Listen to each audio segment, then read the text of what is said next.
अस्सलाम वालेकुम everyone, welcome back to my channel. आप सबको एक बार फिर से दिल के साथ रमज़ान करीम, रमज़ान बहुत बहुत मुबारक हो। और आज आप लोगों के साथ मैं अपने फ़र्स्ट रमज़ान की रूटीन शेयर करूंगी, लेकिन उससे पहले कुछ बहुत ज़रूरी काम हैं जो मैंने किए थे, वो आप लोग के साथ भी शेयर करूंगी ताकि आप भी उन छोटी छोटी सी टिप्स को फॉलो कर लें। और इसके साथ साथ ना बहुत अच्छी अच्छी मज़े की रेसिपीज़ भी शेयर करूँगी। तो सबसे पहले यहाँ पर ना मैंने ये ऑर्गेनाइज़र ऑर्डर किया था टीमू से। और टीमू एक वेबसाइट है ऑनलाइन शॉपिंग की, जैसे शीन है उसी तरह से। तो ये वाला ऑर्गेनाइज़र मैं काफ़ी टाइम से लेने का सोच रही थी, लेकिन सच बताऊं, मुझे किचन का सामान परचेस करने का, किचन को ऑर्गेनाइज़ करने का इतना शौक़ है ना कि इस चक्कर में मैं बहुत ज़्यादा एक्स्ट्रा सामान ले लेती हूँ और फिर मुझे बहुत ज़्यादा प्रॉब्लम होती है। और किचन को क्लीन करने की जो सबसे अच्छी और मेन टिप है वो यही है कि जितना मुख्तसर हो, जितना कम सामान होगा, उतना ही हमारा किचन क्लीन भी होगा और ऑर्गेनाइज भी रहेगा। लेकिन ये वाली जो परचेस मैंने की है वो वाकई में बहुत अच्छी है। आपने मेरी ये वाली ड्रॉस का हाल तो देख ही लिया होगा, क्योंकि इस ड्रॉस में मैं अपने सारे सैंडविच बैग्स, जिप लॉक के बैग्स, किचन टॉवल्स वगैरह स्टोर करती थी। तो सारा सामान मैंने पहले निकाला और फिर उसके बाद मैंने वैक्यूम की हेल्प से पूरी ड्रॉ को मैंने क्लीन कर लिया है। क्लीन करने के बाद अब ये वाला जो ऑर्गेनाइज़र है, मैंने इसको सबसे पहले स्टोर किया है और अब मैं इसमें सारा सामान रखना स्टार्ट कर रही हूँ। तो देखिए कितने सारे जो बॉक्सेस थे ना, जैसे टीन फॉइल के होते हैं और बटर पेपर के होते हैं, जिप लॉक्स के बैग्स होते हैं, सैंडविच बैग्स होते हैं, ये हम डेली यूज़ में बहुत ज़्यादा यूज़ करते हैं। तो इस एक ऑर्गेनाइज़र को लेने से मेरी ड्रॉज़ इतनी ज़्यादा क्लीन हो गई है और इतना ज़्यादा यूज़फुल है ना ये ऑर्गेनाइज़र। जब से मैंने इसको यहाँ पे रखा है, काफ़ी हद तक ड्रॉज़ ना मेरी क्लीन भी है और ना यूज़ करना भी मुझे बहुत आसान लग रहा है कि बस जिस चीज़ की ज़रूरत हो वो ड्रॉज़ खोलो, आपको सारी चीज़ें एक ही ड्रॉज़ में मिल जाएंगी। पहले भी मैंने सारा सामान इसी ड्रॉज़ में ही रखा था, लेकिन आपने देखा था ना कितनी मैसी लग रही थी। तो खैर इसके साथ ना इन्होंने ये 2 कटर्स भी दिए हैं और एक स्लॉट में मैंने रखा है क्लियर रैप, जिसे हम प्लास्टिक रैप कहते हैं, और दूसरे वाले में मैंने रखा है बटर पेपर। तो ये दोनों चीज़ें आपको पता है कि हमारे घरों में यूज़ होती हैं। और आपने देखा कितनी आसानी से आप अगर छोटी सी शीट भी काटना चाहें तो कितनी आसानी से ना इस कटर की हेल्प से आप उस पीस को कट कर सकते हैं।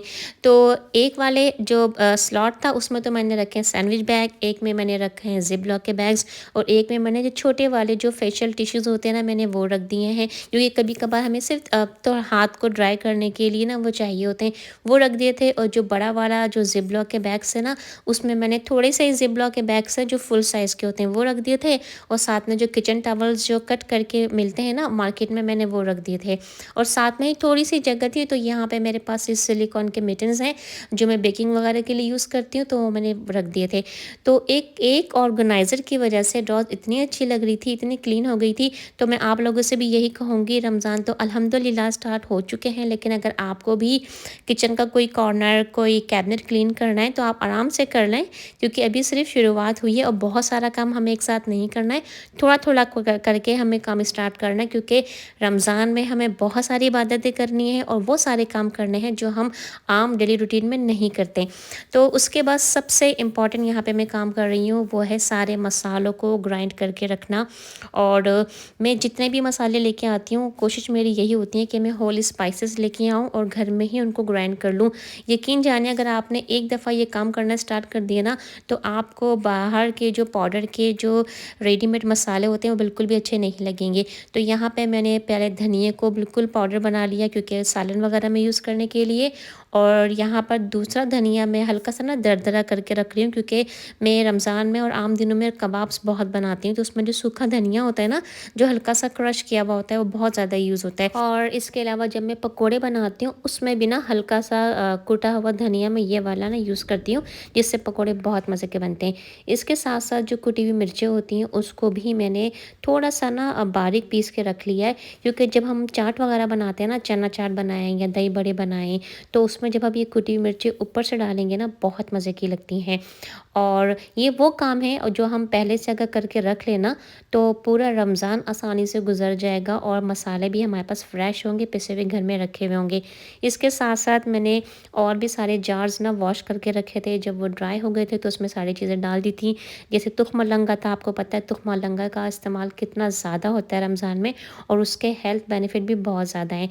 इसके अलावा मैंने कुछ केकरस लिए थे। अक्सर अक्सर रमज़ान में इफ़्तार करने के बाद खाना तो हम लोग नहीं खाते हैं, क्योंकि इफ़्तार के साथ ही खाना खा लेते हैं। तो केकर्स वगैरह चाय के साथ एंजॉय करते हैं तो बहुत मज़े के लगते हैं। तो अब आप लोग के साथ शेयर कर रही हूँ बहुत मज़ेदार से माश के दाल के दही बड़ों की रेसिपी। और उसके लिए सबसे पहला काम जो हमें करना है वो माश की दाल को अच्छी तरह से वॉश करके ओवरनाइट के लिए पानी में हम भिगो के रखेंगे। फिर नेक्स्ट डे मॉर्निंग में हमें वो सारा पानी फेंक देना है और फिर हमें माश की दाल को अच्छी तरह से पीस लेना है। माश की दाल को पीसने के लिए मैं यहाँ पे हैंड ब्लेंडर का यूज़ कर रही हूँ। आप चॉपर या फूड प्रोसेसर या ग्राइंडर किसी का भी यूज़ कर सकते हैं। और मैंने इसमें सिर्फ 2 स्पाइसेस डाले हैं, जिसमें पहला है नमक और दूसरा है खाने का सोडा जो हम पकौड़े में डालते हैं। इसको हमें अच्छी तरह से फ्लफ़ी करना है। अच्छी तरह से हैंड ब्लेंडर से मैंने इसको बीट कर लिया था, ताकि जो एयर है वो इसमें अच्छी तरह से चली जाए। उसकी वजह से हमारे जो दही बड़ों के जो बड़े हैं वो बनेंगे फ्लफ़ी से और बहुत ज़्यादा सॉफ्ट बनेंगे।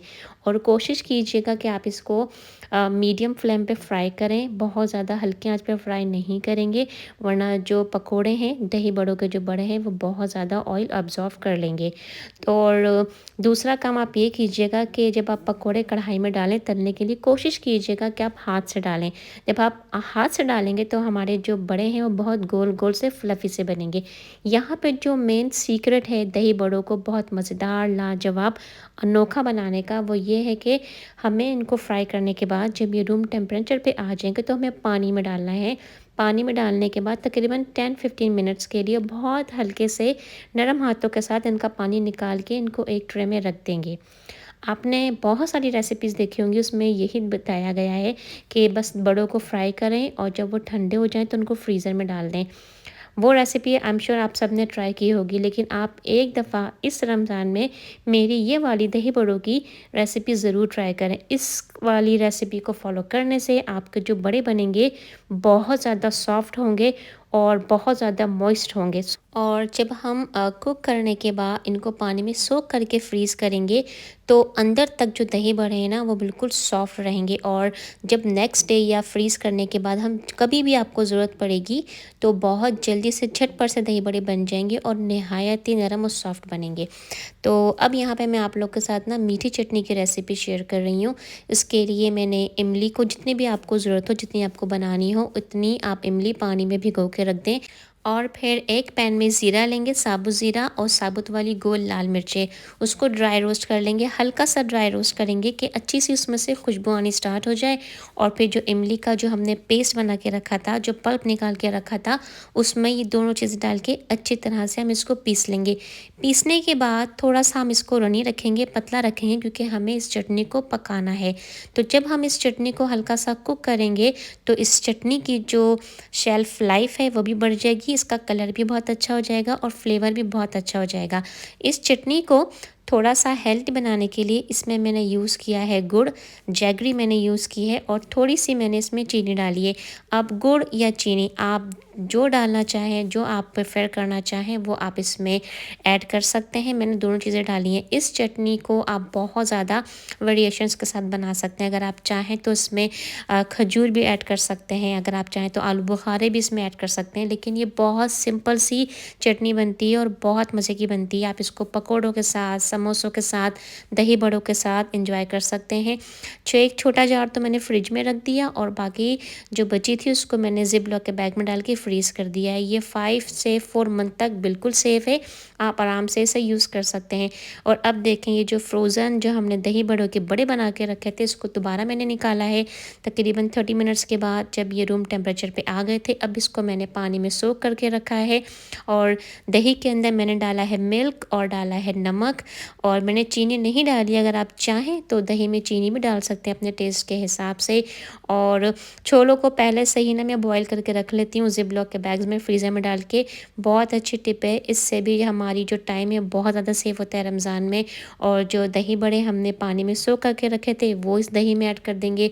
ऊपर से मैंने डाली है इसमें कुटी हुई मिर्चें, जो अभी आप लोग के साथ मैंने पीस के रखी थी। आप लोगों ने देखा होगा थोड़ा सा जो योगर्ट था वो मैंने एक बोल में डाल के सेपरेट कर लिया है। वो इसलिए किया है कि थोड़ी देर के बाद दही बड़े जो हैं वो दही को काफ़ी एब्ज़ॉर्ब कर लेते हैं, तो जिससे दही काफ़ी गाढ़ा हो जाता है। तो ये भी एक ट्रिक है, अगर हम थोड़ी देर के बाद जो योगर्ट है जब ऊपर से डाल देंगे ना, तो जो दही बड़े हैं वो और ज़्यादा सॉफ्ट रहेंगे और हमारे पास दही भी अच्छी क्वांटिटी में रहेगा। तो ये सारे काम करने के लिए ना मैं टाइम से पहले ही किचन में आ जाती हूँ, क्योंकि इन सारे कामों को करने के लिए बहुत ज़्यादा टाइम लगता है। तो यहाँ पर मैं थोड़ी-सी फ्रूट चाट बना रही हूँ, क्योंकि मेरे बच्चों को फ्रूट चाट इतनी नहीं पसंद। दोनों बच्चों को ज़्यादातर फ्रूट पसंद है, तो मैं उनके लिए सेपरेट फ्रूट कट कर देती हूँ।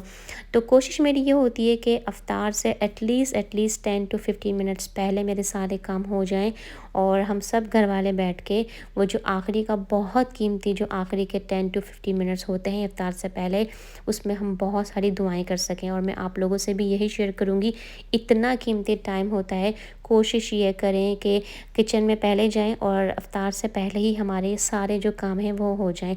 और ये जो कंटेनर्स हैं ना ग्लास के, ये बहुत अच्छे हैं। आप इसी में इसी तरह की चाट वग़ैरह, चना चाट, दही बड़े या फ्रूट चाट बना सकते हैं। और ये एयर टाइट कंटेनर्स होते हैं, तो अगर जो लेफ़्ट ओवर खाना भी हो आप कवर करके आराम से फ्रिज में रख सकते हैं। ये भी बहुत अच्छी टाइम सेविंग टिप्स है, क्योंकि रमज़ान का जो वक्त होता है बहुत ज़्यादा कीमती है। कोशिश हमारी यही होनी चाहिए कि हम अपनी इस्लाह करें और ज़्यादा से ज़्यादा टाइम जो है हम अपनी इबादत में सर्व करें। ना चाहते हुए भी बस एक ट्रेडिशन बन गया है कि ये सारे एहतमाम होने चाहिए इफ्तार के टाइम पे, जबकि इन सारे एहतमाम का रमज़ान की फ़ज़ीलत से, रोज़े की बरकत से कोई ताल्लुक़ नहीं है। इसमें कोई बुराई नहीं है, लेकिन असल जो मकसद है वो हमारा यही होना चाहिए कि दीन से करीब होना और रमज़ान का पूरा फ़ायदा उठाना। तो यहाँ पर अल्हम्दुलिल्लाह टेबल सेट हो चुकी है। और यहाँ पे आप लोगों के साथ एक अच्छी सी और टिप मैं ये भी देना चाहूँगी, ये जो आपने पापड़ी देखी है ना, ये मैंने फ्रेशली घर में नहीं बनाई है। ये जो टोटियाज़ ब्रेड होती है ना, उनको मैंने फ्राई किया, ये भी बहुत अच्छा फ्लेवर देती हैं दही बड़ों में।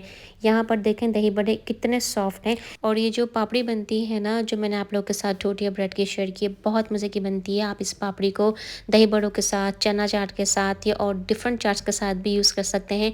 तो गाइज़, ये था आज का व्लॉग और वीडियो को यहीं पे एंड करूँगी। वीडियो अच्छी लगी हो, चैनल पर नए हैं तो लाइक ज़रूर करें, चैनल को सब्सक्राइब ज़रूर करें। अपनी दुआ में मुझे बहुत याद रखें, अपना बहुत ज़्यादा ख्याल रखें। नए व्लॉग में, रमज़ान की नई रूटीन में आप लोगों के साथ बहुत जल्द मुलाकात होगी। अल्लाह हाफ़िज़।